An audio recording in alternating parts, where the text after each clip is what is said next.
Ma maison sent la cannelle et le citron. C'était son odeur il y a 30 ans, et c'est toujours son odeur aujourd'hui. Je commence toujours mes matinées en nettoyant les plans de travail de la cuisine avec du vinaigre blanc citronné et en préparant des brioches à la cannelle, au moins une pour moi. Mon fils Hugo avait 7 ans la première fois qu'il a dit que notre maison avait une odeur spéciale. Aujourd'hui, il en a 36, et il vient de moins en moins. Je m'appelle Solange Moreau.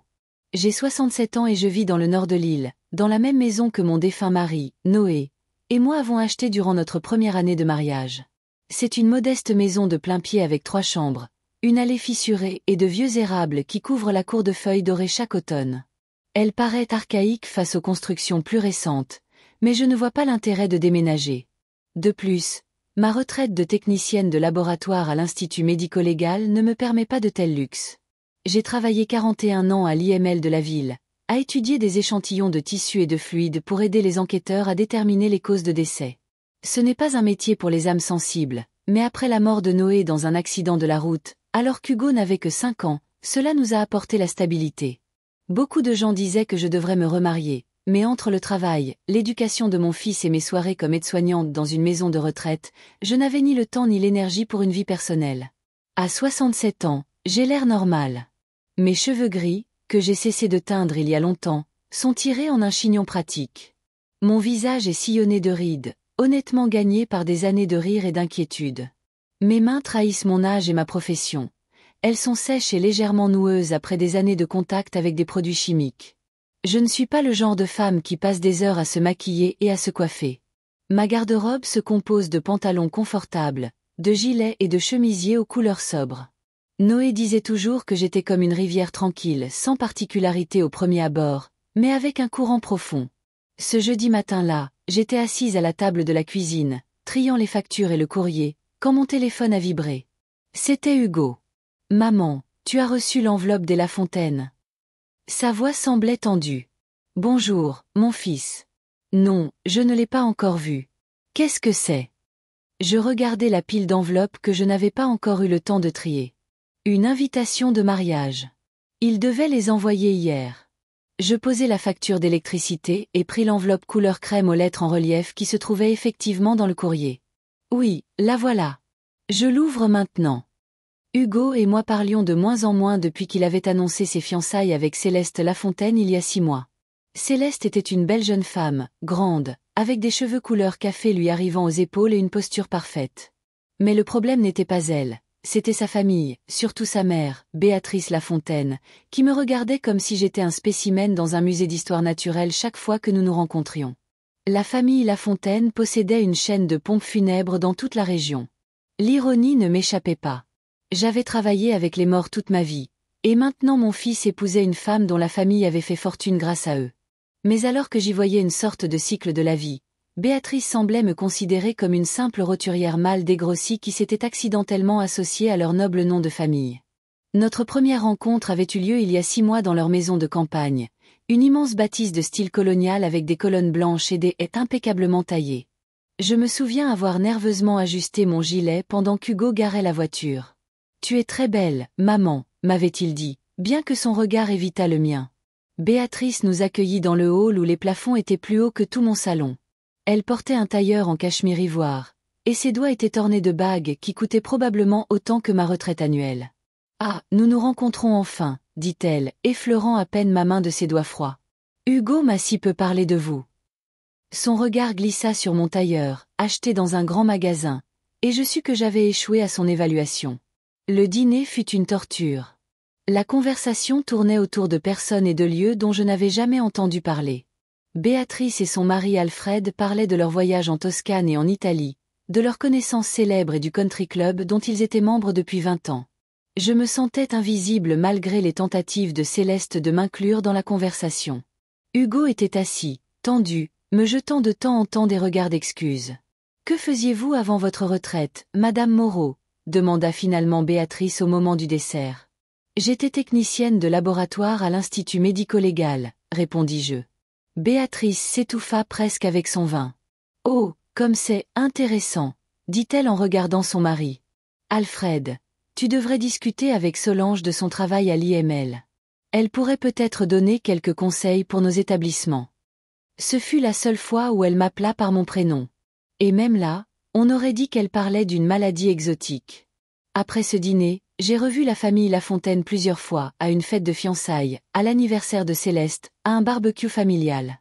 Chaque fois, Béatrice parvenait à me tenir à distance, me parlant sur un ton condescendant ou m'ignorant complètement.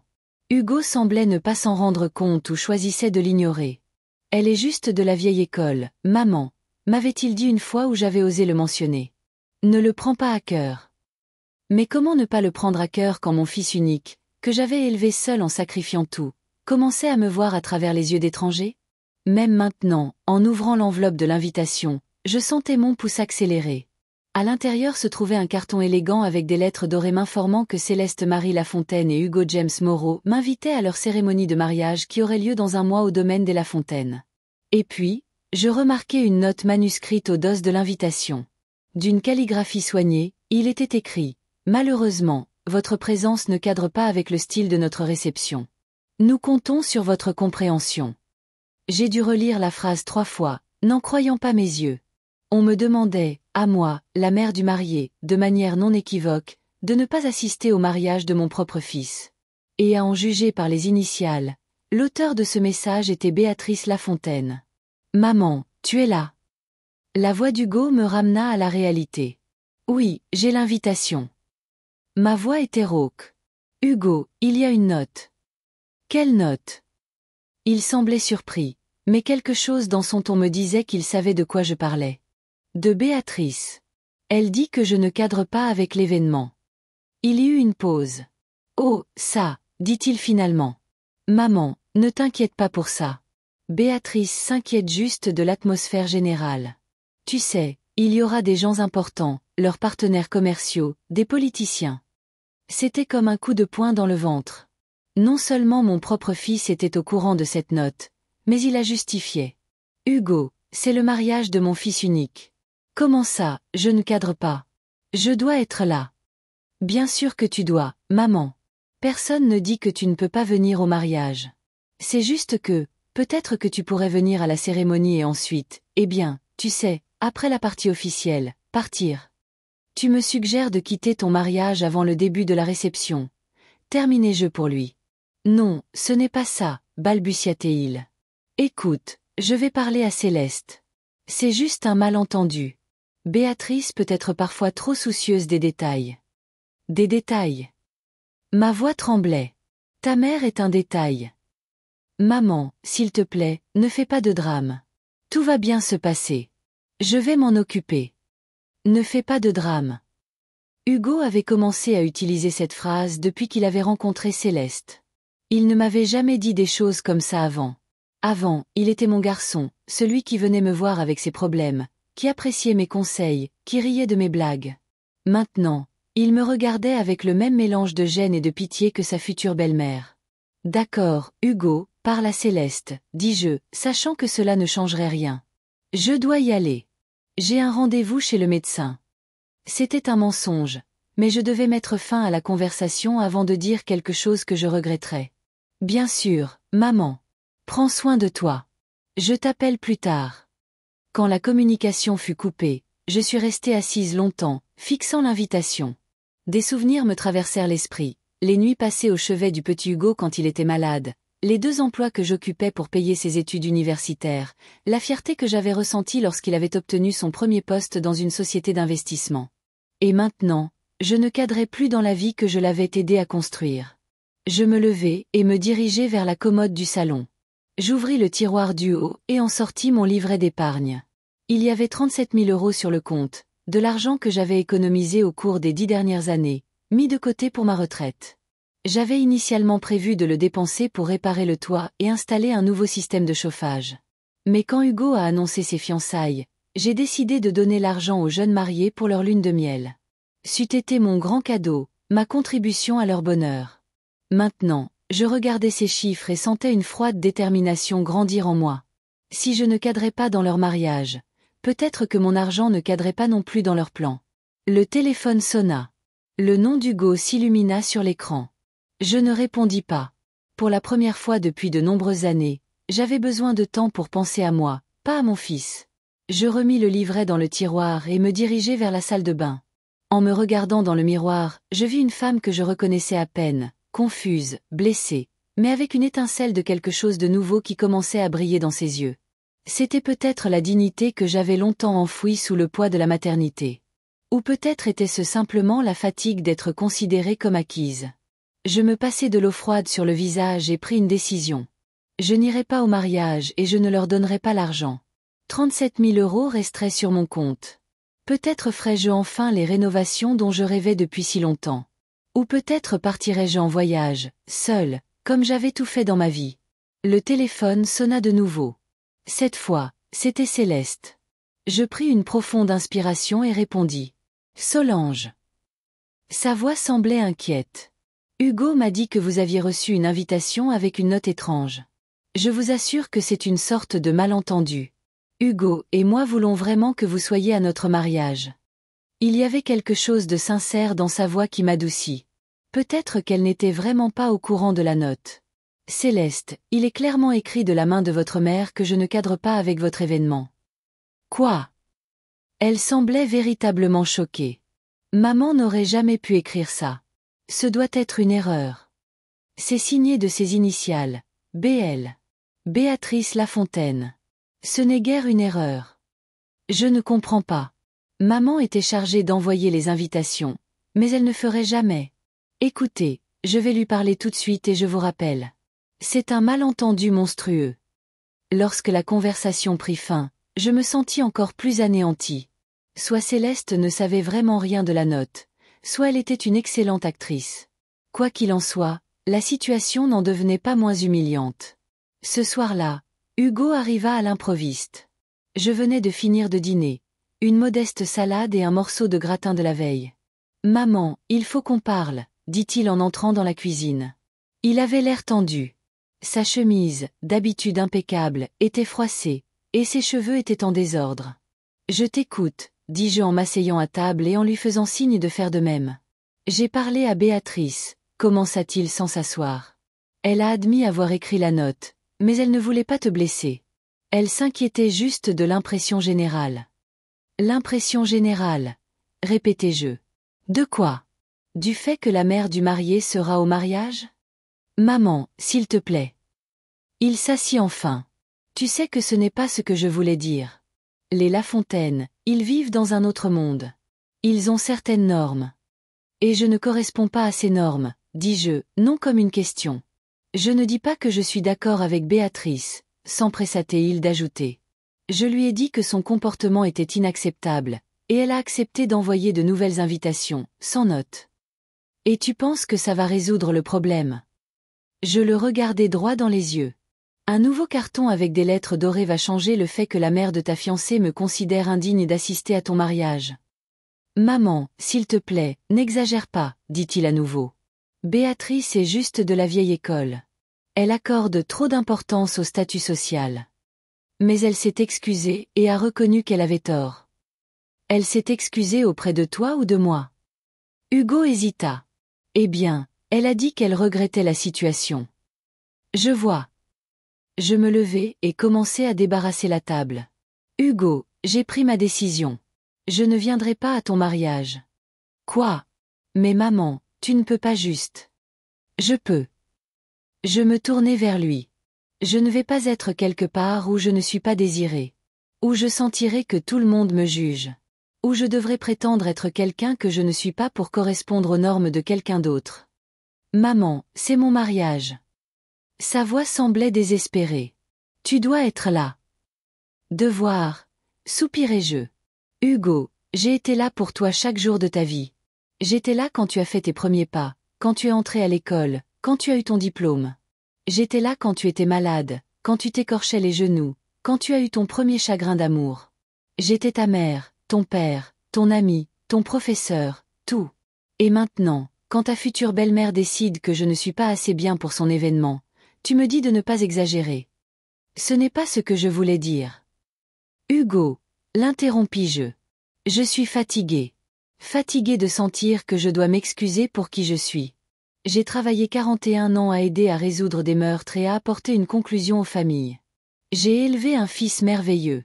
J'ai une maison, des amis, une vie, et je ne laisserai personne, pas même la mère de ta fiancée, me faire sentir indigne. Hugo me regarda comme s'il me voyait pour la première fois.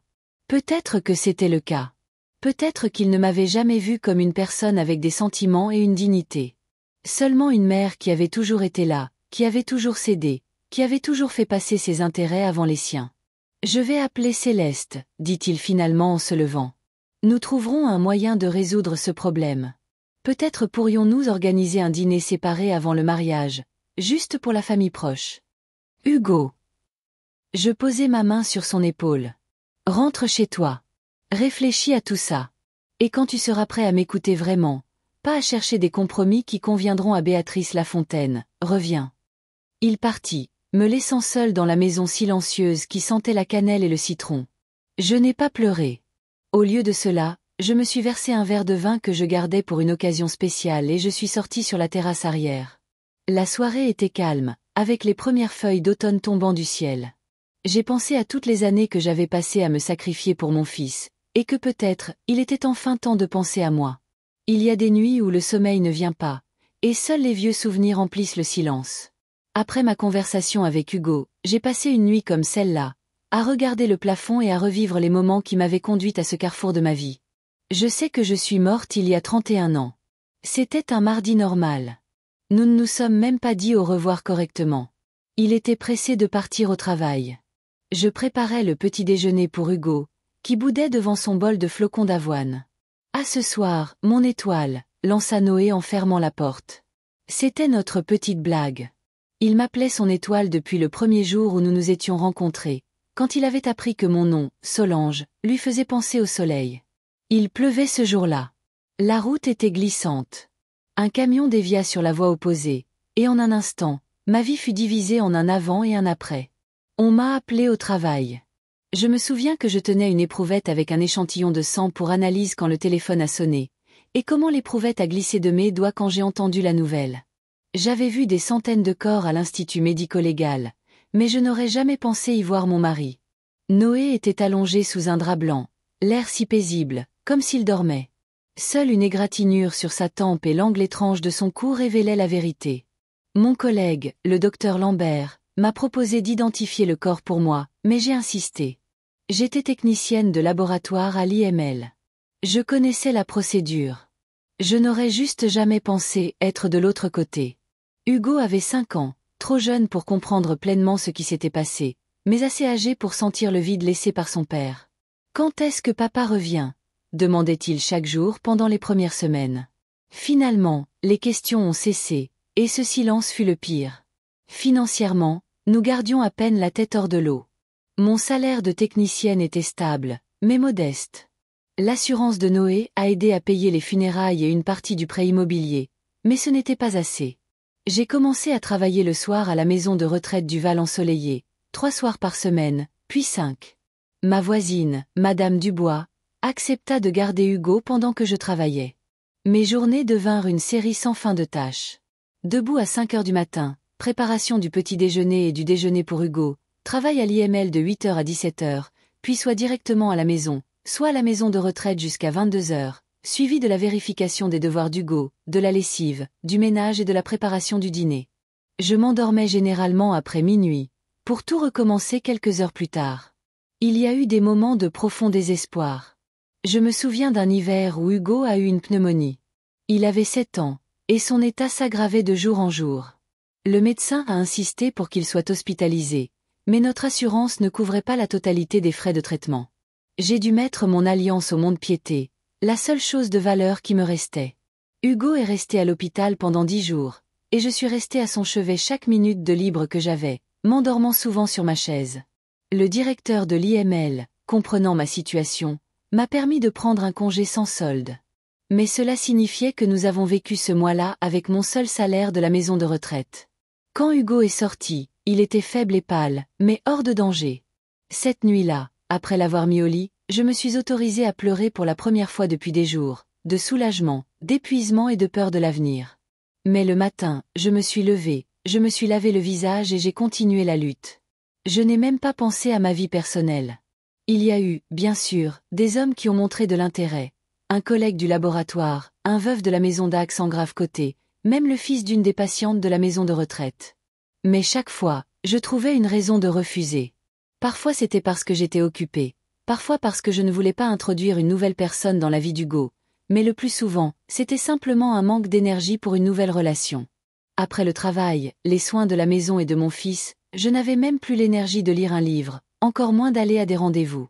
Ma mère, qui venait nous rendre visite une fois par an depuis la Côte d'Azur, disait constamment « Solange, tu es encore une jeune femme. Tu dois refaire ta vie. » Mais qu'en savait-elle? Elle s'était mariée à 18 ans, n'avait jamais travaillé, et après la mort de mon père, elle a rapidement trouvé un nouveau mari qui lui a assuré une vieillesse confortable. Son monde était aussi éloigné du mien que la lune de la terre. Hugo était un enfant difficile. À l'école primaire, il avait des problèmes de concentration. Ses professeurs nous ont conseillé de voir un psychologue, mais c'était une dépense supplémentaire que nous ne pouvions pas nous permettre. À la place, je lui faisais faire ses devoirs le soir, l'aidant en lecture et en mathématiques. Au collège, les problèmes de comportement ont commencé. Il a fréquenté les mauvaises personnes et a commencé à sécher les cours. Un jour, j'ai reçu un appel de la police. Hugo et 2 de ses amis avaient été surpris en train de voler un vélo. J'ai réussi à convaincre le propriétaire de ne pas porter plainte, promettant qu'Hugo travaillerait pour payer les dommages. Pendant 2 mois, il a aidé dans un magasin de vélos après l'école, lavant les sols, rangeant les étagères et apprenant à réparer les vélos. Ce fut un tournant. Le propriétaire du magasin, Monsieur Fournier, a pris Hugo sous son aile. Sous son influence, mon fils a commencé à changer, devenant plus responsable et prenant ses études plus au sérieux. À la fin du lycée, Hugo s'était transformé en un jeune homme déterminé avec des projets clairs pour l'avenir. Il voulait faire une école de commerce et devenir financier. Ses notes étaient assez bonnes pour obtenir une bourse partielle, mais ce n'était pas suffisant. Payer ses études est devenu notre nouvel objectif. J'ai pris une 2e hypothèque sur la maison, augmenté mes heures à la maison de retraite et commencé à prendre des gardes supplémentaires à l'IML. Chaque euro qui n'était pas dépensé pour des besoins essentiels allait à l'éducation d'Hugo. L'été avant ses études, il a également travaillé dans le même magasin de vélos et dans une station de lavage de voitures. Ensemble, nous avons réussi à économiser assez pour sa première année. Les 4 années d'études ont été un marathon de survie. Hugo vivait sur le campus, ne rentrant à la maison que pour les vacances et les pauses estivales. Je continuais à travailler à 2 endroits, lui envoyant de l'argent chaque mois. Il travaillait aussi à temps partiel comme serveur, assistant de bibliothèque et tuteur pour les étudiants plus jeunes. D'une manière ou d'une autre, nous avons réussi. Quand Hugo a obtenu son diplôme avec mention, j'étais assise dans l'amphithéâtre, sentant des larmes de fierté couler sur mes joues. C'était notre succès commun, notre victoire partagée sur les circonstances. Il était la première personne de notre famille à obtenir un diplôme universitaire. Après ses études, Hugo a décroché un stage dans une société d'investissement à Lille. Le salaire était modeste, mais c'était un début. Il a loué un petit appartement en ville, même si je lui avais proposé de rester chez moi. Je dois construire ma propre vie, maman, m'a-t-il dit. À l'époque, j'ai compris et n'ai pas insisté, même si la maison semblait vide sans lui. La carrière d'Hugo a décollé rapidement. Après 3 ans comme stagiaire, il a été embauché comme analyste junior, puis analyste senior, et à 30 ans, il était gestionnaire de clientèle. Son salaire a augmenté, et il a commencé à me proposer une aide financière, mais j'ai toujours refusé. « Tu as gagné cet argent, il est à toi », disais-je. En fait, il était important pour moi de conserver mon indépendance, même si cela signifiait une vie plus modeste. Quand j'ai eu 57 ans, j'ai commencé à penser à la retraite. 40 ans dans un institut médico-légal, c'est long, et le travail commençait à peser sur ma santé. J'avais des problèmes de dos à force de rester debout à la paillasse pendant des heures, la peau des mains sèche à cause du contact constant avec les produits chimiques, et une fatigue chronique due aux gardes de nuit. Le docteur Lambert, qui était maintenant le médecin légiste en chef, m'a conseillé de prendre ma retraite anticipée. « Solange, tu en as assez fait. Prends soin de toi. » J'avais prévu de travailler jusqu'à 65 ans pour maximiser mes droits à la retraite. Mais à 61 ans, j'ai eu un léger AVC, en plein travail. Rien de grave, juste un engourdissement temporaire du bras gauche et de légers vertiges. Les médecins ont appelé cela un avertissement. Après 2 semaines d'arrêt, je suis retournée à mon poste, mais je savais que mon temps à l'IML touchait à sa fin. À 62 ans, j'ai pris ma retraite de l'IML mais j'ai continué à travailler à temps partiel à la maison de retraite. Ma pension était décente, mais pas luxueuse. De plus, la maison nécessitait des investissements constants. Le toit fuyait, le système de chauffage fonctionnait mal et la plomberie devait être remplacée. J'ai commencé à économiser de l'argent pour ces réparations, prévoyant de m'y attaquer quand j'en aurais assez. Ma relation avec Hugo a changé pendant ces années. Il a commencé à venir moins souvent, et nos conversations sont devenues plus courtes. Je comprenais qu'il avait sa propre vie, sa carrière et ses amis, mais parfois, je ne pouvais pas me défaire du sentiment qu'il s'éloignait, non seulement physiquement mais aussi émotionnellement. Quand Hugo a eu 35 ans, il m'a présenté Céleste. Elle était belle, éduquée, et comme il s'est avéré, d'une famille riche. Je l'aimais bien.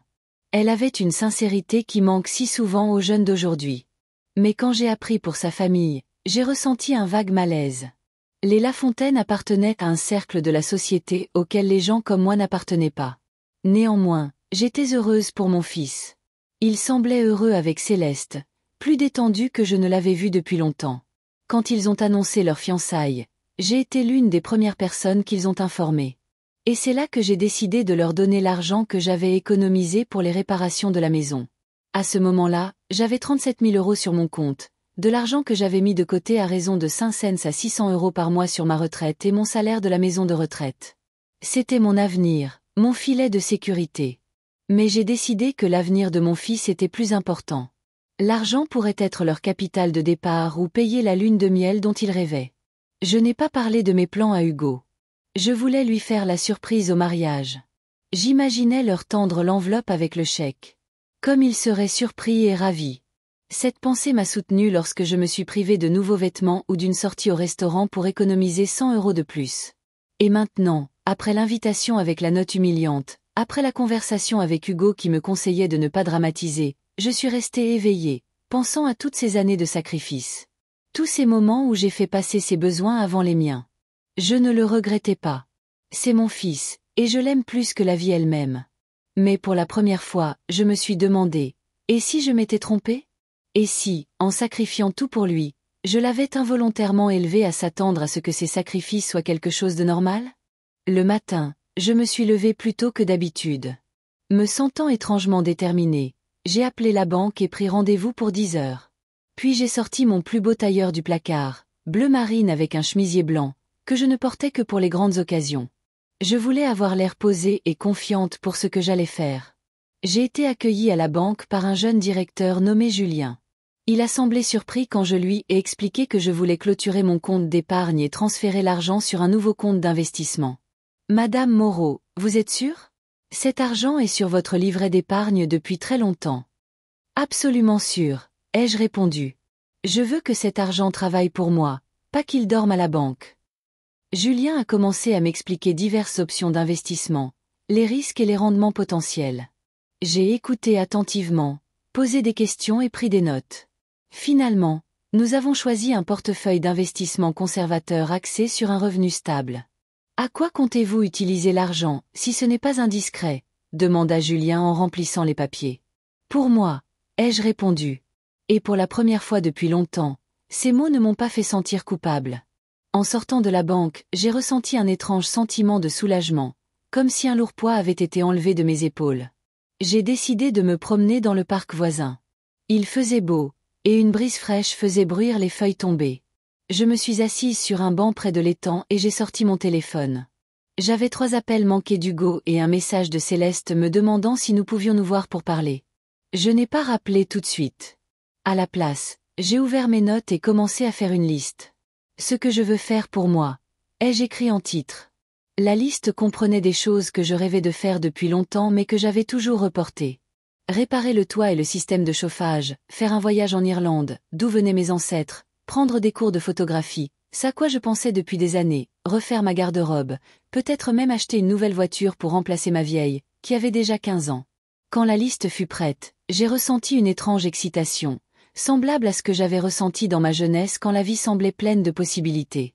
Ce n'est pas que j'avais soudainement décidé de dépenser toutes mes économies en divertissement. Non, j'étais toujours la pratique Solange Moreau, mais pour la première fois depuis de nombreuses années, je m'autorisais à penser à mes propres désirs plutôt qu'aux besoins des autres. J'ai ouvert le message de Céleste et écrit une réponse. Chère Céleste, je suis occupée à réévaluer certaines de mes priorités dans la vie en ce moment. Parlons-nous dans quelques jours, quand je serai prête. Puis j'ai verrouillé mon téléphone et je suis restée assise près de l'étang un peu plus longtemps, à regarder les canards s'affairer sur l'eau. Je me suis souvenu comment le petit Hugo et moi venions ici pour leur donner du pain. Comment il riait quand il lui arrachait les morceaux des mains. À l'époque, il semblait que son bonheur était la seule chose qui comptait. Maintenant, je réalisais que mon bonheur était important aussi. En rentrant chez moi, je savais que ma décision de ne pas aller au mariage et de ne pas donner l'argent resterait inchangée. Ce n'était pas de la vengeance ou une tentative de punir Hugo et la famille Lafontaine. C'était une affirmation de ma dignité, de mon droit à être appréciée et respectée. Et si cela signifiait refuser un événement où je n'étais pas désirée, alors qu'il en soit ainsi. À la maison, je me suis assise à table et j'ai écrit une courte lettre à mon fils. Cher Hugo, j'ai décidé de ne pas assister à ton mariage. Ce n'est pas un caprice ou une tentative de compliquer les choses. C'est mon choix, basé sur le respect de moi-même. J'ai passé toute ma vie à m'occuper de toi, et je n'ai aucun regret. Mais maintenant, il est temps de m'occuper de moi.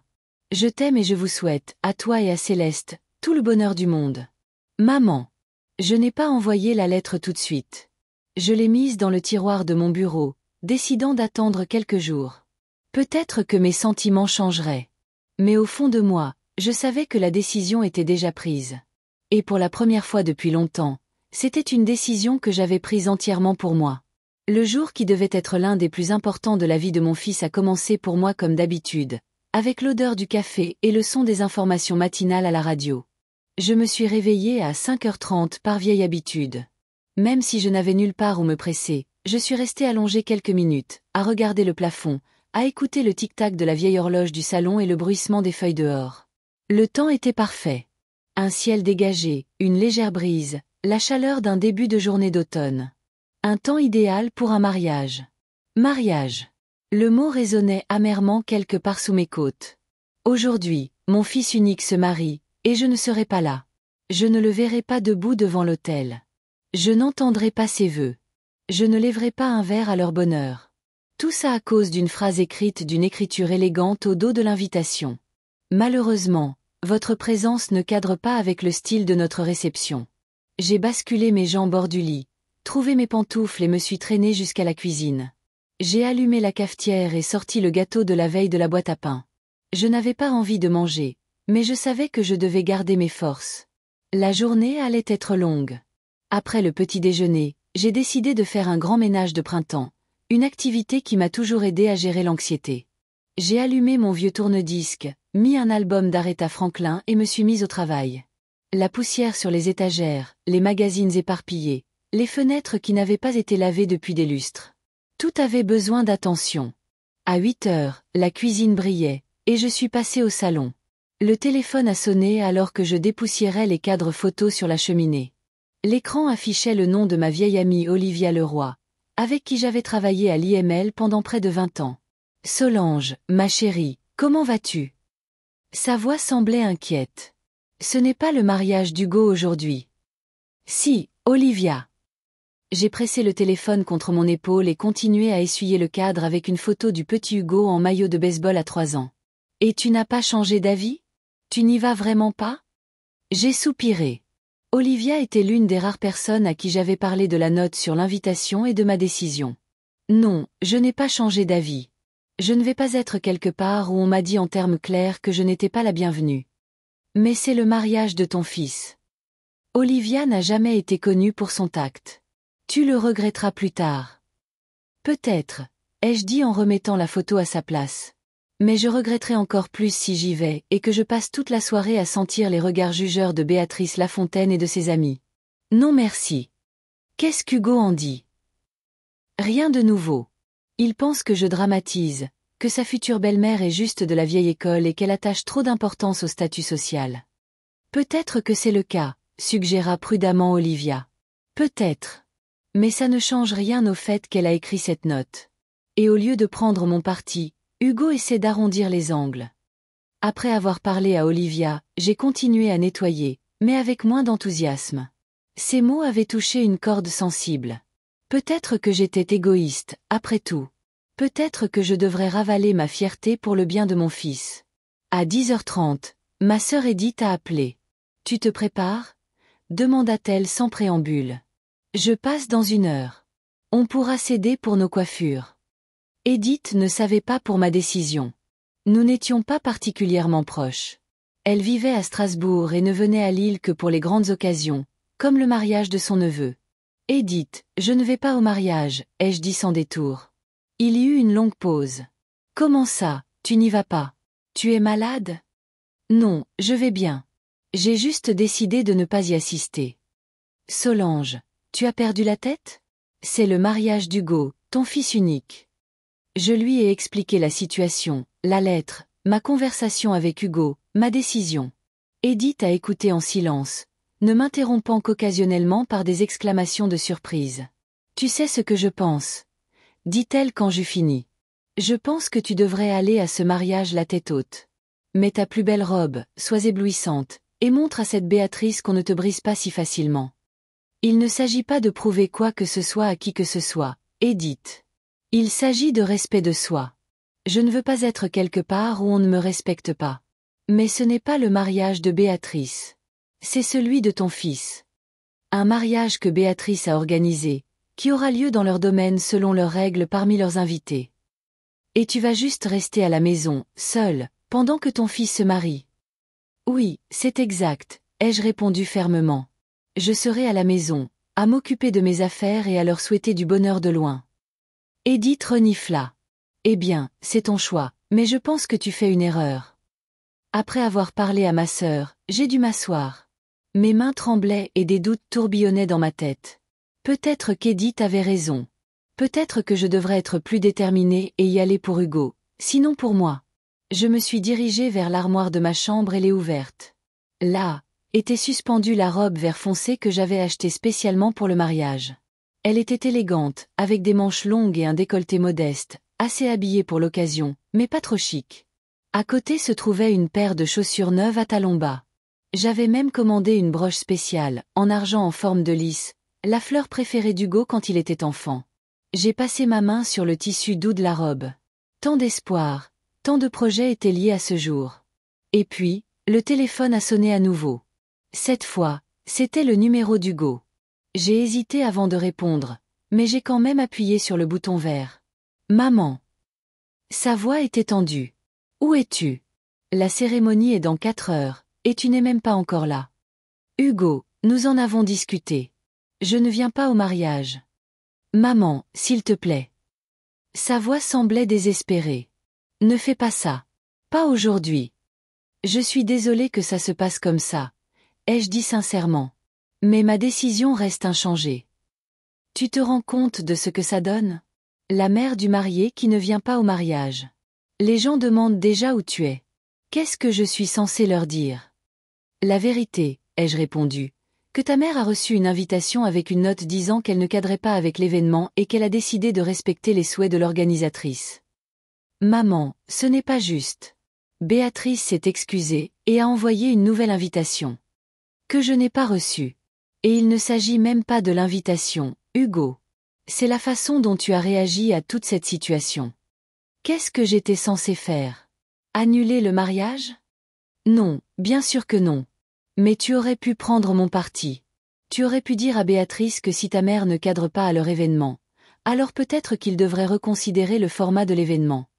Ce n'est pas réaliste, et tu le sais. Sa voix était maintenant teintée d'irritation. Tout est déjà organisé. Les invitations ont été envoyées. Les invités ont confirmé leur présence. Ce n'est pas une fête qu'on peut annuler ou reporter. C'est mon mariage, maman. Je sais, ai-je dit doucement.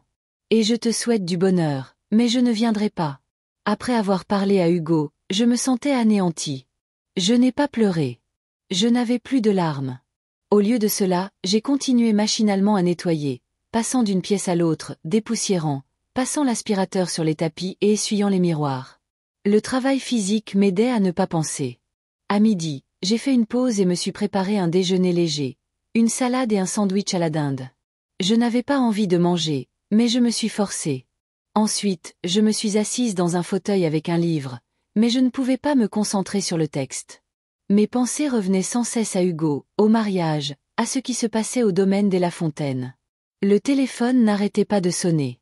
Ma cousine de Paris, une ancienne collègue de l'IML, même l'ancienne professeure d'Hugo, Madame Lemoine, qui avait appris la situation d'une manière ou d'une autre. Elle disait tout à peu près la même chose. Je devrais oublier ma fierté et aller au mariage pour le bien de mon fils. À 14 heures, j'ai éteint mon téléphone. Je me suis assise près de la fenêtre du salon avec une tasse de thé et j'ai regardé la rue. De l'autre côté de la rue vivait la famille Donag avec leurs 3 enfants. Leur fille aînée, Lizzie, faisait faire du vélo à son petit frère Tom. Ils riaient, et le son s'entendait même à travers la fenêtre fermée. La vie continuait même si mon monde semblait s'être figé. À 15 heures, l'heure exacte où la cérémonie devait commencer, j'ai allumé la télé et commencé à zapper sans but. Il n'y avait rien d'intéressant, mais j'avais besoin de quelque chose pour noyer les pensées dans ma tête. Je me suis arrêtée sur un vieux film avec Katharine Hepburn, mais je ne pouvais pas suivre l'intrigue. Soudain, on a sonné à la porte. Je me suis figée, ne sachant que faire. C'était peut-être Hugo, ou peut-être qu'Edith avait décidé de passer après tout. Où était-ce un des voisins qui venait voir si j'allais bien? On a sonné à nouveau, et je me suis levée à contre-cœur du fauteuil. À travers le Judas, j'ai vu une jeune femme aux cheveux châtains relevée en un chignon désordonné. Elle portait une simple robe bleue et une veste en jean. C'était Camille, la fille de ma nièce Rachel. J'ai ouvert la porte, surprise de la voir. « Camille, qu'est-ce que tu fais ici ?» ai-je demandé. « Salut, Tati Solange » a-t-elle souri. « Je peux entrer ?» Je me suis écartée pour la laisser entrer. Camille avait 24 ans et travaillait comme infirmière dans un hôpital pour enfants à Amiens. Nous n'étions pas particulièrement proches, bien que je lui envoie toujours des cartes pour son anniversaire et pour Noël. « Tu ne devrais pas être au mariage ?» ai-je demandé en la conduisant à la cuisine. « Je devrais » a-t-elle haussé les épaules. « Mais j'ai décidé que je préférais être ici. »« Pourquoi ?» J'ai mis la bouilloire en marche. Camille s'est assise à table, posant son sac sur la chaise à côté d'elle. « Maman m'a raconté ce qui s'est passé avec la note sur l'invitation et ta décision. Et tu sais, je te comprends complètement. » Je l'ai regardée avec surprise. « Vraiment ? » « Oui » a-t-elle hoché la tête. « Au printemps dernier, j'étais dans une situation similaire. Mon amie Jen se mariait, et sa mère a décidé que je n'étais pas faite pour le mariage de sa fille parce que j'ai des tatouages. » Elle a retroussé sa manche pour révéler un magnifique dessin de fleurs sauvages sur son avant-bras. Elle a demandé à Jen de me dire que si je venais, je devais les couvrir et ne pas attirer l'attention. Tu sais ce que j'ai fait? Quoi? J'ai posé sa tasse de thé devant elle. Je n'y suis pas allée, et je ne le regrette pas. Jen a été blessée au début, mais ensuite elle a compris que je ne pouvais pas faire autrement. C'était une question de respect de soi. J'ai regardé cette jeune femme, si semblable à ma sœur Edith quand elle était jeune, et j'ai senti une chaleur se répandre en moi. Quelqu'un me comprenait. Quelqu'un voyait la situation à travers mes yeux. Merci, Camille, ai-je dit sincèrement. Tu n'as pas idée à quel point ton soutien compte pour moi. De rien, Tati Solange, a-t-elle dit en prenant une gorgée de son thé.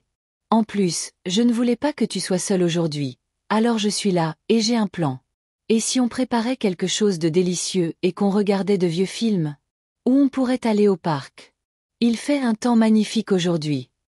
J'ai senti mes yeux se remplir de larmes pour la première fois de la journée. Ce serait merveilleux, ai-je dit en essayant de cacher le tremblement dans ma voix. Finissons d'abord notre thé. Nous nous sommes assises dans la cuisine, et Camille a parlé de son travail, de ses patients, de ses collègues. Elle parlait avec animation et humour, et j'ai senti la lourdeur dans ma poitrine commencer à se dissiper. Je ne verrais peut-être pas mon fils prononcer ses vœux, mais je n'étais pas seule. J'avais cette fille formidable qui avait sacrifié son samedi après-midi pour tenir compagnie à une parente âgée. Après le thé, nous avons décidé de faire des biscuits. Finalement, Camille s'est avérée être une assez bonne aide en cuisine, même si elle a avoué qu'elle mangeait habituellement des plats préparés. Nous avons pétri la pâte, découpé des formes et les avons saupoudrées de cannelle et de sucre. L'odeur de la cuisson a rempli la maison, surpassant même l'arôme familier du citron et de la cannelle.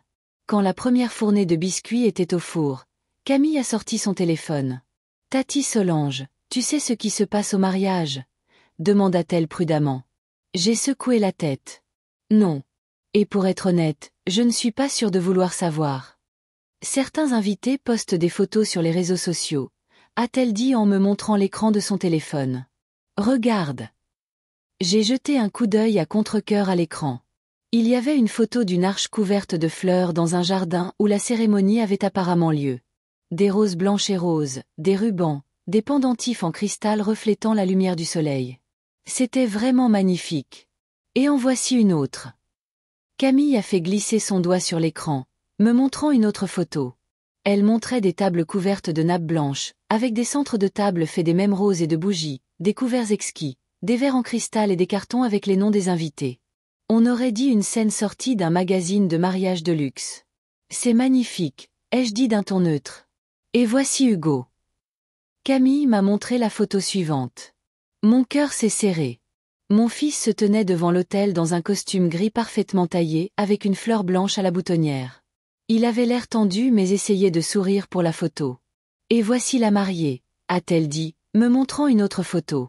Céleste était magnifique dans sa robe blanche avec des empiècements en dentelle et un long voile. Ses cheveux étaient coiffés en un chignon élaboré décoré de fleurs fraîches. Elle rayonnait de bonheur. Ils vont bien ensemble, a dit Camille. Oui, ai-je convenu, ressentant un étrange mélange de fierté et de tristesse. C'est un beau couple. Et voici une photo de groupe de la famille du marié.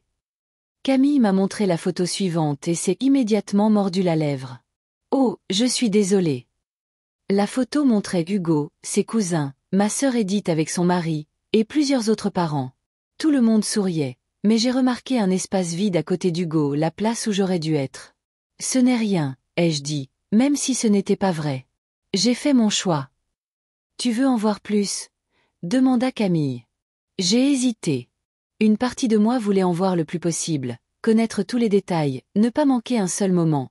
Mais une autre partie de moi savait que cela ne ferait qu'aggraver la douleur. Non, je pense que ça suffit, ai-je dit en lui rendant le téléphone. Allons voir les biscuits. Nous avons passé la soirée à regarder une vieille comédie que Camille a trouvée dans ma collection de DVD. Nous avons mangé des biscuits, bu du thé, et j'ai essayé de ne pas penser à ce qui se passait au domaine des Lafontaine, de ne pas penser à la première danse des mariés, au gâteau, au toast.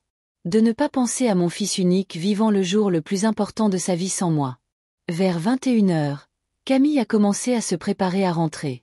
Elle devait encore retourner à Amiens, et elle avait une garde tôt le lendemain à l'hôpital.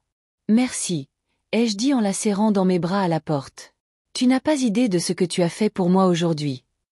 De rien, Tati Solange, m'a-t-elle serré en retour. Je suis contente d'avoir pu être avec toi. Et tu sais quoi? Je suis fière de toi. Ce n'est pas facile de se défendre. Surtout quand tout le monde autour de toi dit que tu as tort.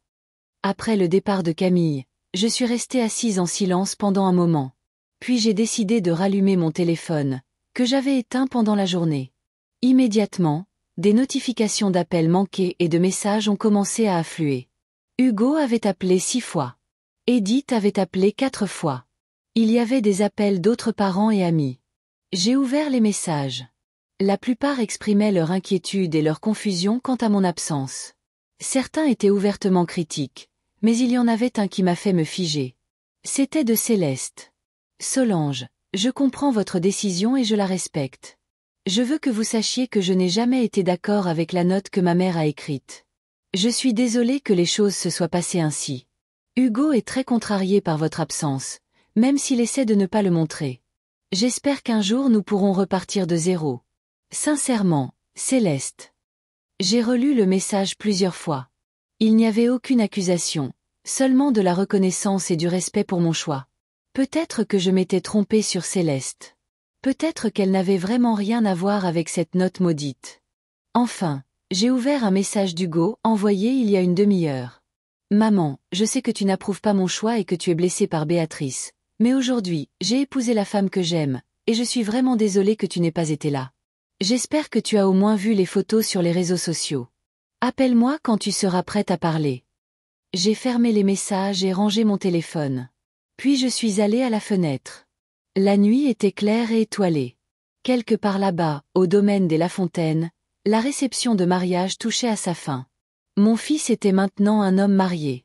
Il commençait une nouvelle vie, une vie dans laquelle il y aurait peut-être moins de place pour moi.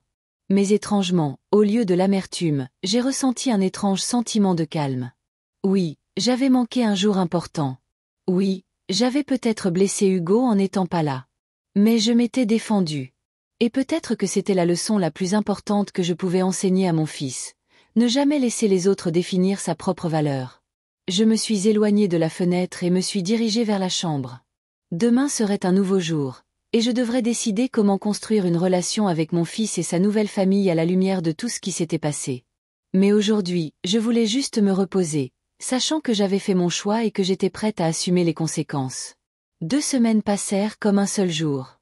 Après le mariage d'Hugo et Céleste, je m'installai dans ma routine habituelle. Café du matin, lecture, jardinage, soirée avec un livre ou la télé. Seulement maintenant, à ces activités s'ajoutaient de longues réflexions sur l'avenir et de rares mais émotionnellement chargées conversations téléphoniques avec des parents qui, tour à tour, me condamnaient pour ne pas avoir assisté au mariage ou exprimaient leur compréhension. Hugo n'appelait pas. Je savais par Edith que les jeunes mariés étaient partis en lune de miel aux Maldives. Un cadeau des parents de Céleste, 2 semaines de vacances dans un bungalow sur pilotis avec un majordome personnel et toutes les commodités imaginables. Céleste postait des photos sur les réseaux sociaux, et Camille me les transmettait parfois malgré mes protestations. Je regardais ces photos avec des sentiments mitigés, la joie pour mon fils mêlée à l'amertume de la prise de conscience du fossé grandissant entre nous. Un soir, j'étais assise sur la terrasse arrière, regardant le coucher de soleil et sirotant un thé à la menthe, quand le téléphone a sonné. C'était Hugo. Mon cœur s'emballa, mais j'essayais de rester calme en répondant à l'appel. « Salut, maman !» Sa voix semblait lointaine, avec un léger écho caractéristique des appels internationaux. « Comment vas-tu ?»« Bonjour, Hugo. Je vais bien. Comment se passent tes vacances ?»« Incroyable. Nous rentrons après-demain. Je me disais qu'on pourrait peut-être passer dîner jeudi soir. Je ne m'attendais pas à une telle offre. Après tout ce qui s'était passé, j'étais préparée à une longue période de tension ou même à une rupture complète de notre relation. « Bien sûr, » répondis-je après une pause. 19 heures. Super. Et maman, hésita-t-il, nous avons beaucoup de choses à nous dire. Quand la conversation prit fin, je restai assise longtemps, pensant à ces mots. Beaucoup de choses à nous dire. Quoi exactement?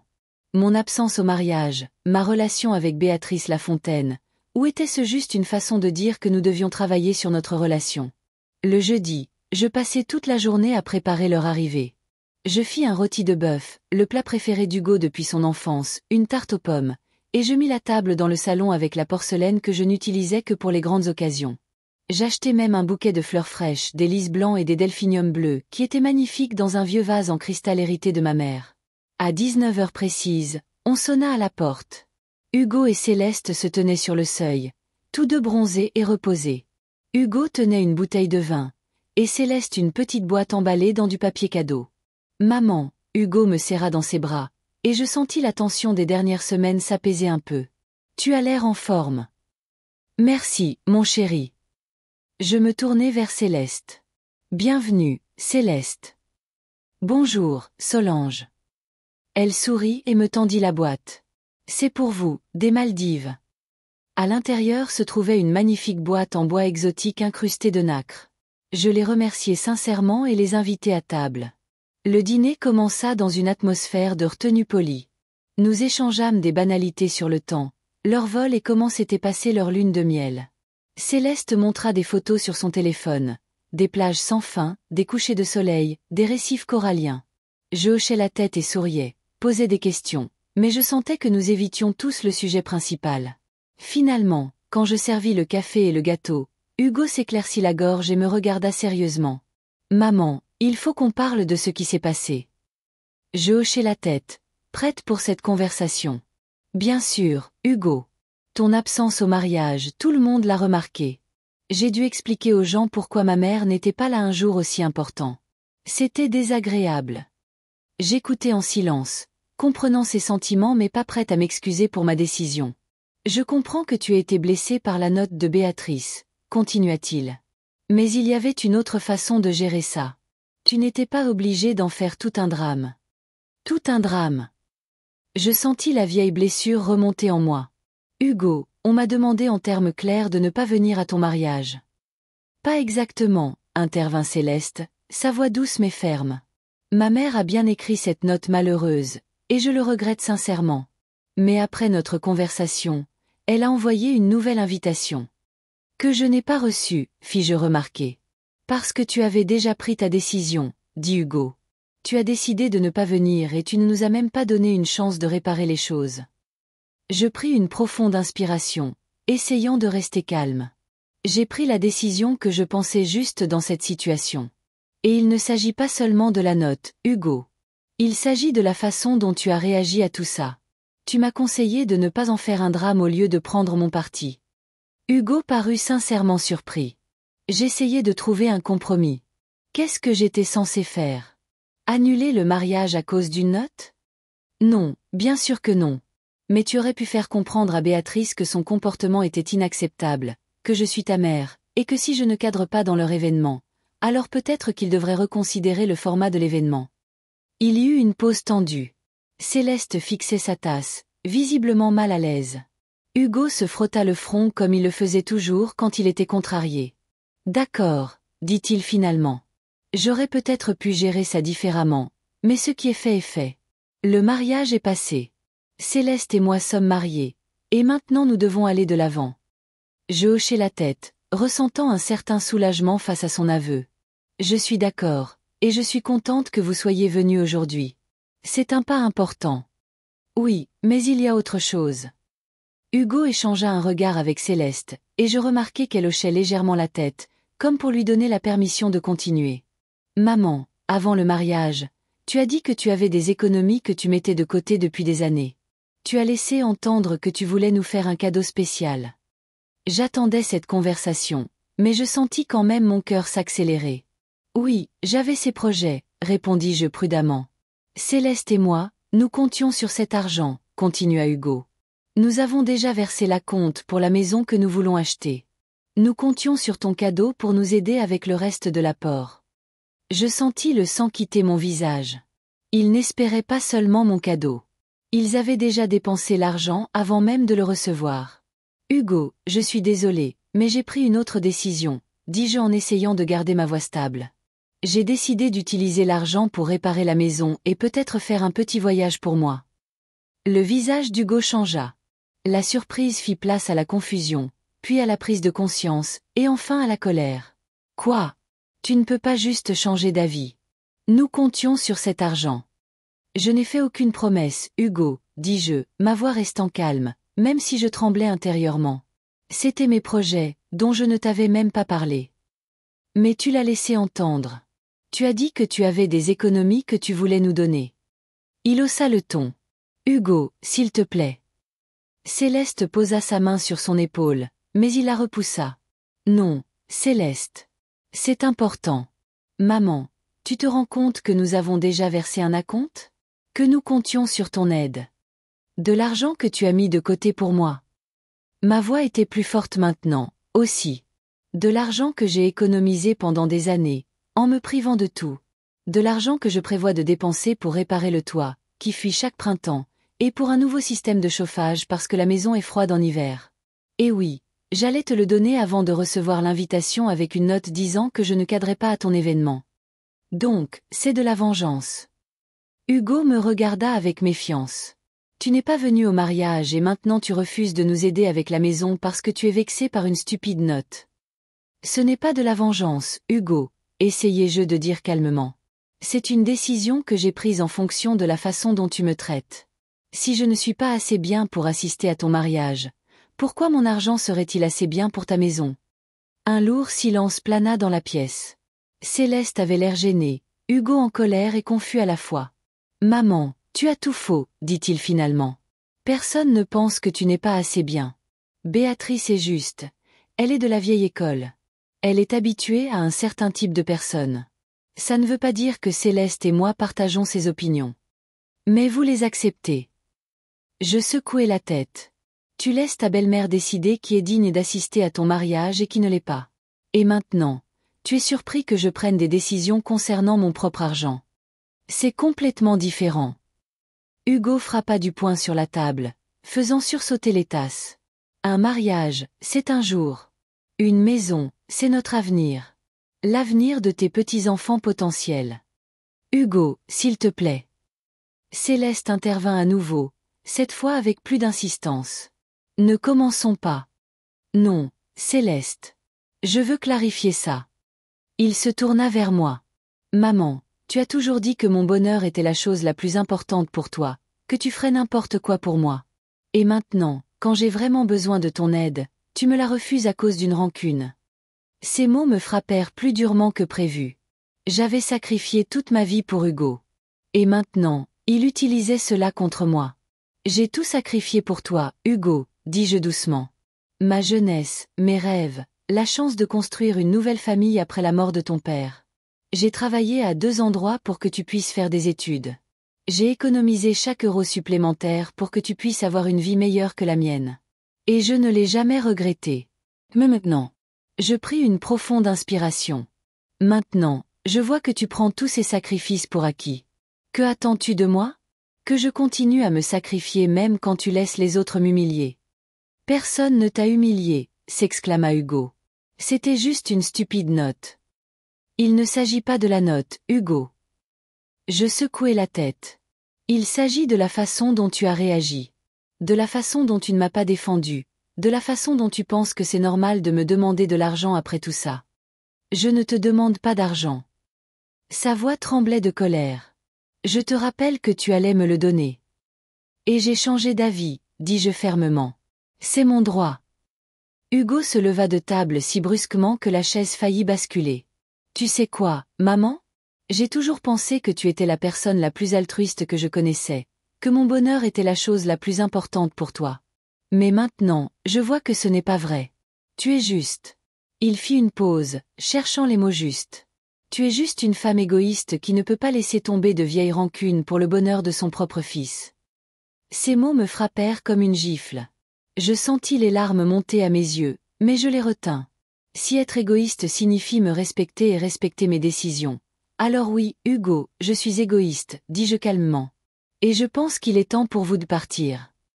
Avec plaisir, il attrapa sa veste. Allons-y, Céleste. Céleste avait l'air confuse et malheureuse. Elle se leva mais ne le suivit pas tout de suite. Solange, commença-t-elle, mais Hugo avait déjà ouvert la porte d'entrée. Céleste, appela-t-il avec impatience. Je suis désolée, dit-elle rapidement et se dépêcha de suivre son mari. Quand la porte claqua, je restai assise à table, entourée de tartes à moitié mangées et de café froid. Les larmes que j'avais retenues coulaient maintenant librement sur mes joues. Je me sentais anéantie et étrangement libérée en même temps. Pour la première fois, j'avais dit non à Hugo pour quelque chose qui était vraiment important pour lui. Pour la première fois, j'avais fait passer mes intérêts avant les siens. Les jours suivants se passèrent en silence. Hugo n'appelait pas, n'écrivait pas, ne passait pas. Je n'essayais pas non plus de le contacter, réalisant que nous avions tous les deux besoin de temps pour digérer ce qui s'était passé.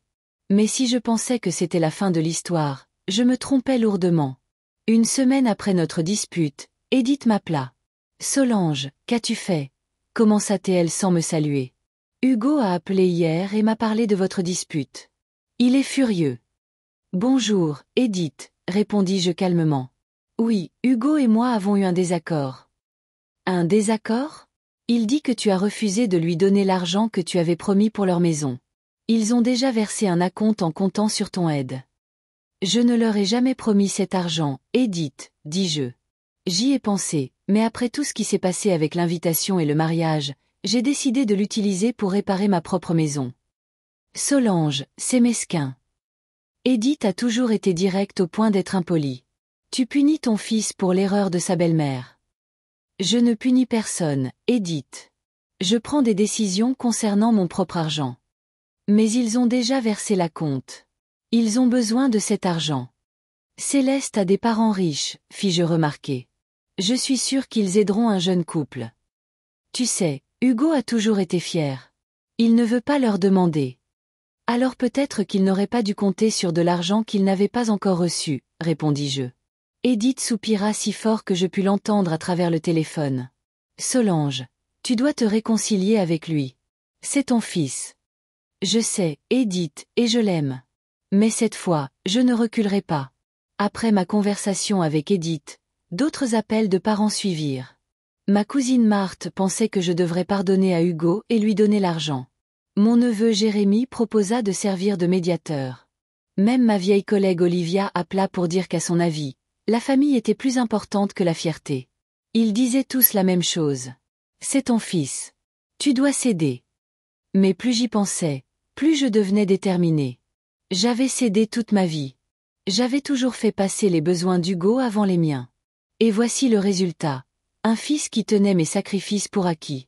2 semaines après notre dispute, on frappa de manière inattendue à la porte. Céleste était là, seule. « Solange, je peux entrer ?»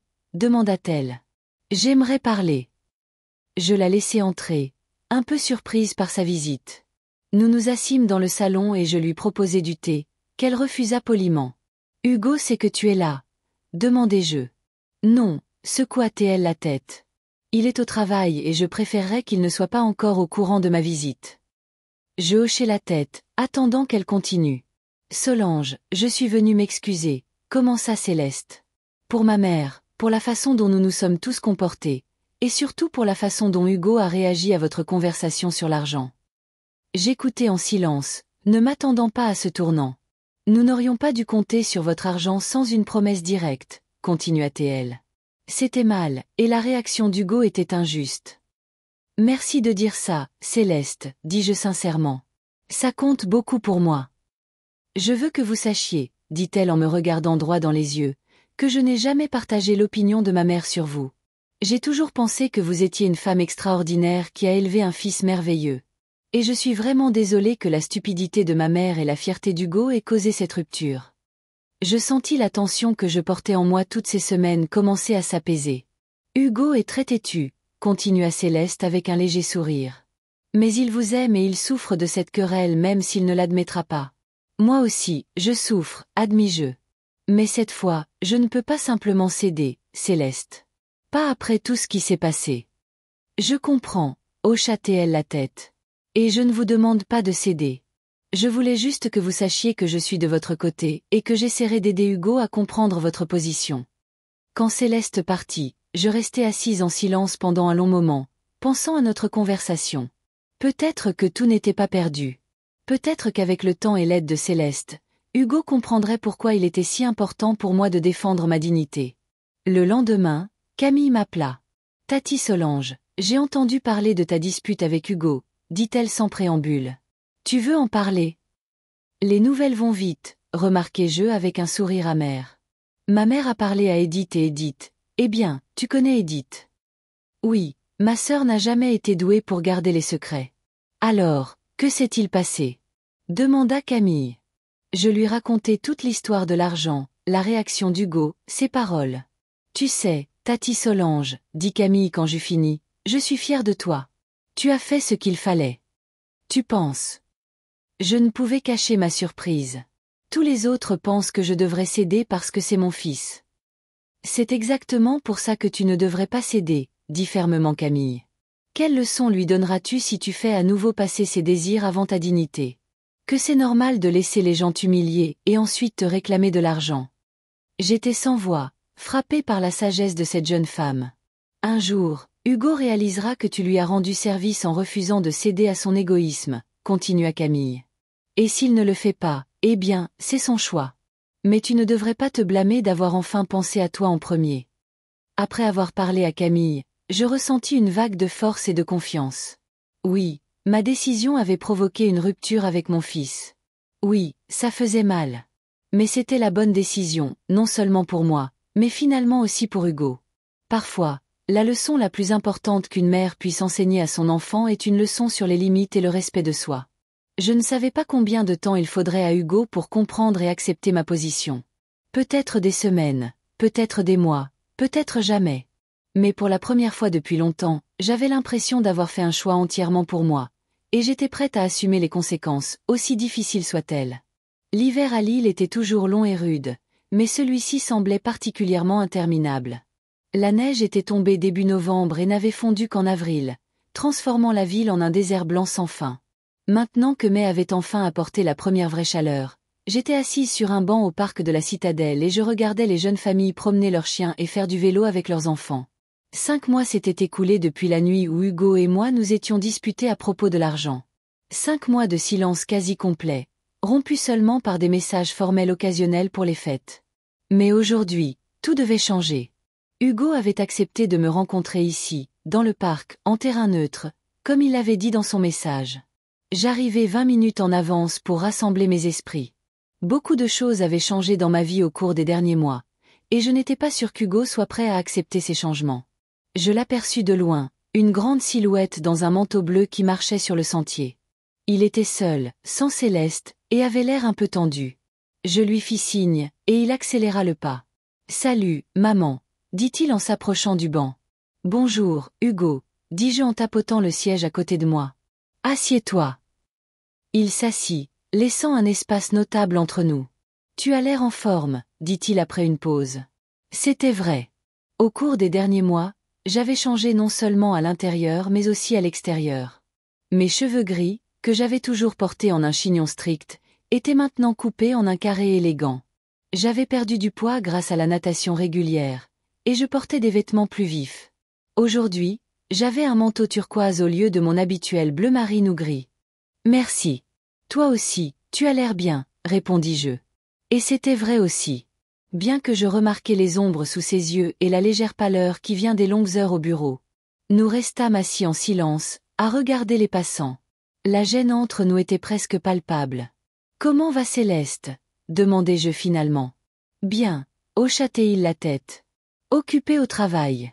Elle a été promue directrice senior dans l'entreprise de sa famille. Félicite-la de ma part. » Silence à nouveau. J'attendis qu'Hugo fasse le premier pas vers la réconciliation. Après tout, c'était lui qui avait insisté pour cette rencontre, mais il semblait ne pas savoir par où commencer. « Maman, » dit-il finalement, « ça fait longtemps. »« Oui, » acquiesçai-je. 5 mois. Céleste dit que j'ai eu tort, dit-il, regardant droit devant lui, évitant mon regard. Que nous n'aurions pas dû compter sur ton argent sans une promesse ferme, et que ma réaction était excessive. Je restai silencieuse, lui permettant de continuer. Il m'a fallu du temps pour l'admettre, soupira-t-il. Mais elle a raison. J'ai agi comme un enfant gâté. Merci de dire ça, Hugo, dis-je sincèrement. Ça compte beaucoup pour moi. Tu m'as manqué, dit-il soudain, sa voix se brisant. J'étais en colère. J'étais blessée. Mais tu m'as quand même manqué. Toi aussi, tu m'as manqué, dis-je en posant ma main sur son épaule. Tu es mon fils, et je t'aimerai toujours, que nous soyons d'accord ou non. Il se tourna enfin vers moi, et je vis des larmes dans ses yeux. Maman, je suis tellement désolée de la façon dont j'ai agi au mariage, de ne pas t'avoir défendu, de t'avoir traité d'égoïste. Tu ne mérites pas cette accusation. Ce n'est rien, Hugo. Je lui serrai la main. Nous avons tous les deux dit des choses que nous regrettons. Non, ce n'est pas rien. Il secoua la tête. J'ai beaucoup appris ces derniers mois sur tout ce que tu as fait pour moi. Sur le peu que je l'ai apprécié. Sur la façon dont j'ai laissé Béatrice et ses préjugés s'interposer entre nous. Je l'écoutais, sentant le poids que je portais dans mon cœur tous ces mois commencer à se dissiper. Et tu sais quoi d'autre ? Continua-t-il avec un sourire amer. Nous n'avons jamais acheté cette maison. Nous avons perdu la compte, mais c'est peut-être mieux ainsi. Ce n'était pas notre maison. Nous l'avions choisie parce qu'elle était dans le bon quartier, près des parents de Céleste. Pas trop bien, sourit Hugo. Mais Céleste a été catégorique. Elle a dit qu'elle ne laisserait pas sa mère contrôler nos vies comme elle a contrôlé son enfance et sa jeunesse. Ce fut un tournant. Céleste est une femme forte, remarquai-je avec un respect sincère. Oui, elle l'est, hocha-t-il la tête. Et elle veut vraiment réparer sa relation avec toi. Elle parle souvent de toi et regrette que les choses se soient passées ainsi. Je le veux aussi, dis-je. Mais Hugo, il y a quelque chose que tu dois comprendre. J'ai changé ces derniers mois. Je ne suis plus la mère qui fait toujours passer tes besoins avant les siens. Je ne suis plus la femme qui ne vivait que pour son fils. Il me regarda attentivement. Que veux-tu dire ? Au cours des 5 derniers mois, j'ai réévalué beaucoup de choses, commençai-je. Après notre dispute, j'ai décidé qu'il était temps de commencer à vivre pour moi. J'ai utilisé une partie de l'argent pour lequel nous nous sommes disputés pour réparer le toit et le système de chauffage. C'était nécessaire, mais le reste, je l'ai dépensé pour des choses dont j'avais toujours rêvé mais que j'avais remises à plus tard. Je lui ai parlé du voyage que j'avais fait en Irlande en mars, un périple de 2 semaines à travers le pays d'où venaient mes ancêtres. Je lui ai montré les photos que j'avais prises, des collines verdoyantes, d'anciens châteaux, de petits villages côtiers. Je lui ai parlé des gens que j'avais rencontrés, de la cuisine locale, de la musique dans les pubs. J'ai même trouvé le village d'où venait mon arrière-grand-père, dis-je fièrement. Et j'ai rencontré des parents éloignés dont je ne connaissais même pas l'existence. Hugo écoutait avec un intérêt croissant. C'est incroyable, maman. Je ne t'ai jamais vue aussi enthousiaste. Ce n'est que le début, continuai-je. Quand je suis rentrée, je me suis inscrite à un cours de photographie à l'université populaire. J'ai toujours voulu apprendre à prendre des photos correctement, pas seulement à mitrailler avec mon téléphone. Et tu sais quoi? J'ai un certain talent pour ça. Je lui montrai quelques autres photos, pas de mon voyage, mais celles que j'avais prises ici à Lille, des portraits d'enfants du quartier, des paysages naturels, des scènes de la ville. Certaines étaient vraiment bonnes. Mon professeur dit que j'ai du potentiel, dis-je, ne cachant pas ma fierté. Le mois prochain, certaines de mes œuvres seront présentées dans une exposition locale. Maman, c'est formidable. Hugo avait l'air sincèrement impressionné. Je ne savais pas que tu t'intéressais à la photographie. Il y a beaucoup de choses que tu ne sais pas sur moi, Hugo, dis-je doucement. Je n'ai pas toujours été seulement ta mère. Avant de rencontrer ton père, j'avais mes propres rêves, mes intérêts et mes projets de vie. J'en ai mis beaucoup en attente pour ma famille, et je ne le regrette pas. Mais maintenant que tu es grand et que tu as ta propre vie, j'ai décidé de revisiter certains d'entre eux. Il hocha la tête, pensif. Et ce n'est pas tout, continuai-je. J'ai commencé à faire du bénévolat dans un centre de soins palliatifs local. En tant qu'ancienne technicienne de laboratoire à l'IML, je n'ai pas peur de la mort et je peux aider les gens qui sont en fin de parcours. C'est un travail difficile, mais très gratifiant. Hugo me regarda avec une expression que je ne pouvais pas tout à fait déchiffrer. Surprise, respect, peut-être même un peu de confusion. Tu as tellement changé, dit-il finalement. Oui, acquiesçai-je. Et ce sont de bons changements. Je me sens plus vivante que je ne l'ai été depuis des années, plus réelle. Nous restâmes assis en silence pendant un moment. Hugo semblait réfléchir à tout ce que j'avais dit. Je suis heureux pour toi, maman, dit-il finalement. Vraiment. Tu mérites de vivre une vie pleine en faisant ce que tu aimes. Merci, Hugo. Mais, hésita-t-il. Est-ce que ça veut dire qu'il n'y a plus de place pour moi dans ta vie? Pour Céleste et moi? Je souris doucement. Bien sûr qu'il y en a.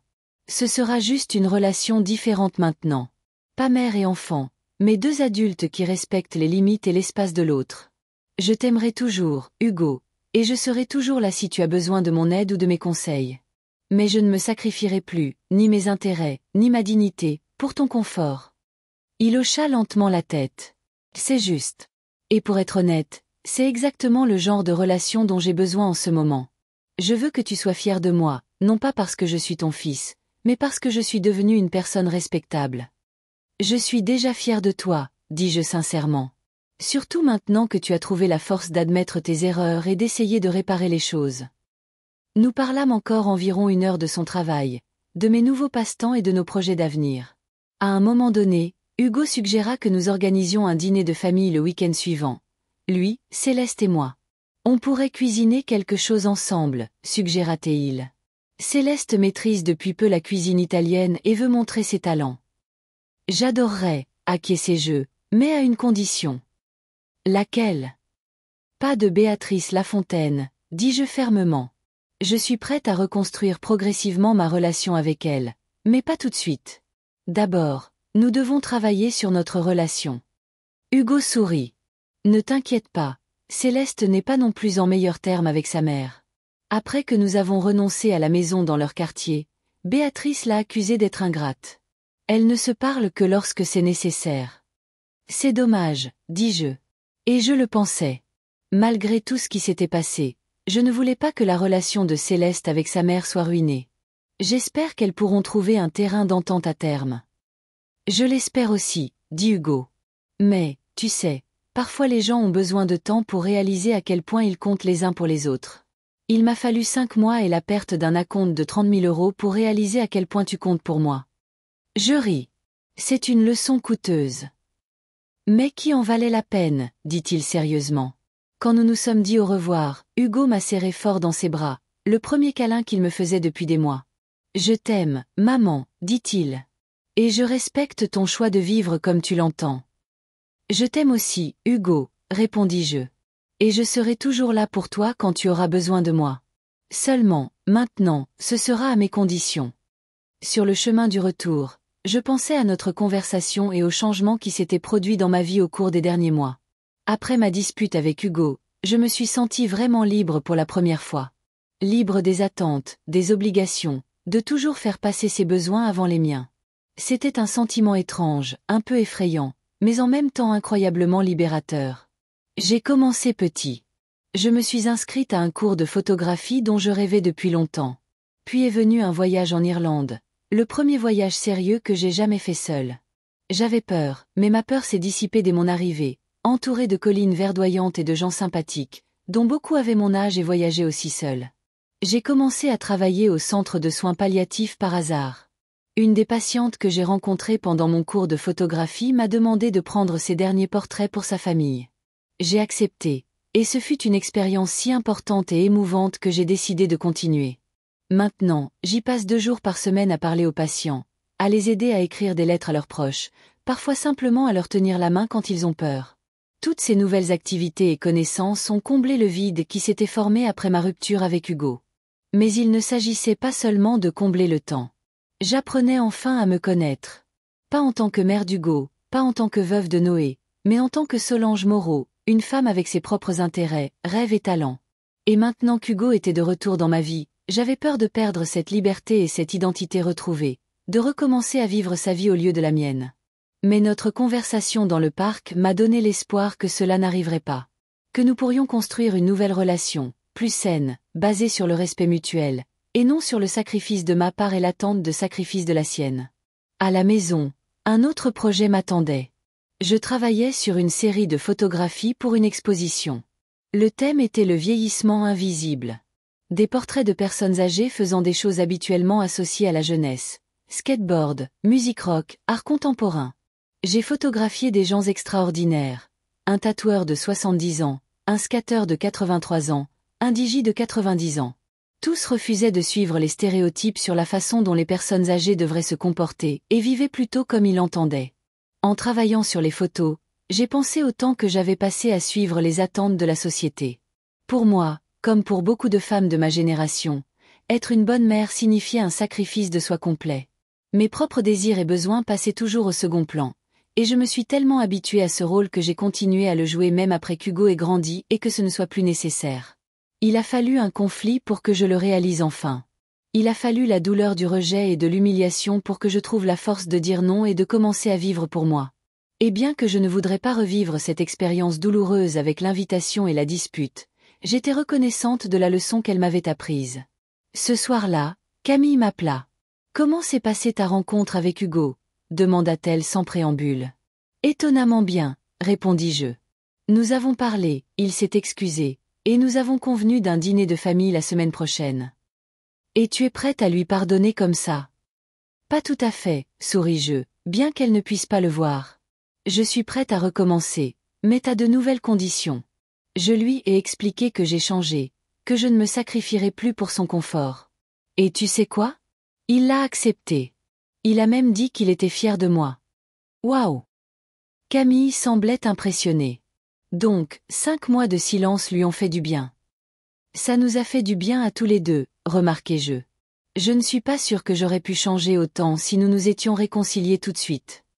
Tu sais, Tati Solange, dit Camille pensivement, tu m'as beaucoup appris ces derniers mois, qu'il n'est jamais trop tard pour commencer à vivre pour soi, que le respect de soi est plus important que l'approbation des autres, même des plus proches, que les limites sont une expression d'amour, pas d'égoïsme. J'étais touchée par ces mots. Merci, Camille. Toi aussi, tu m'as beaucoup appris.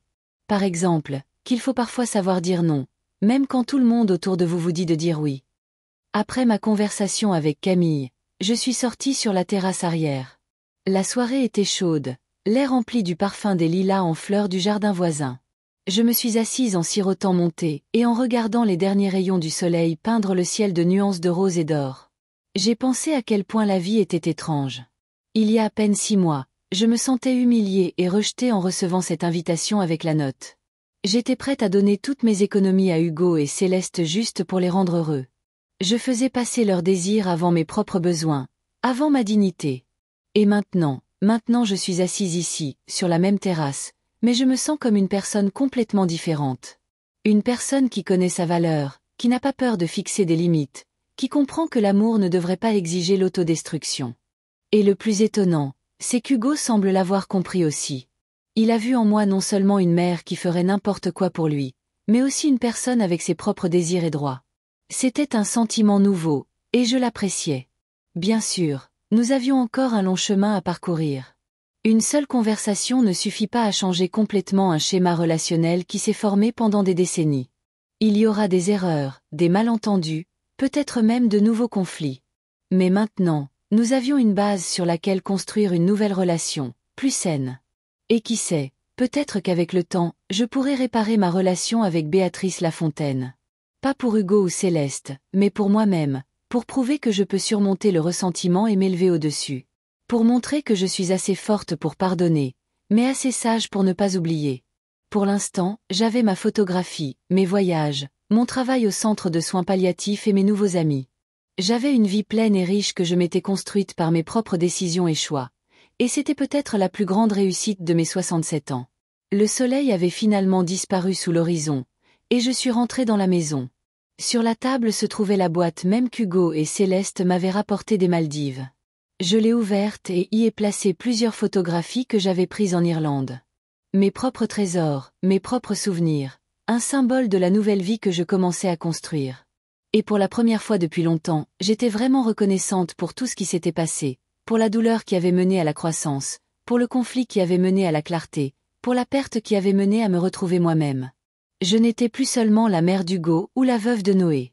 J'étais Solange Moreau, une photographe, une voyageuse, une bénévole, une femme qui, à 67 ans, a trouvé le courage de recommencer. Et c'était un sentiment merveilleux.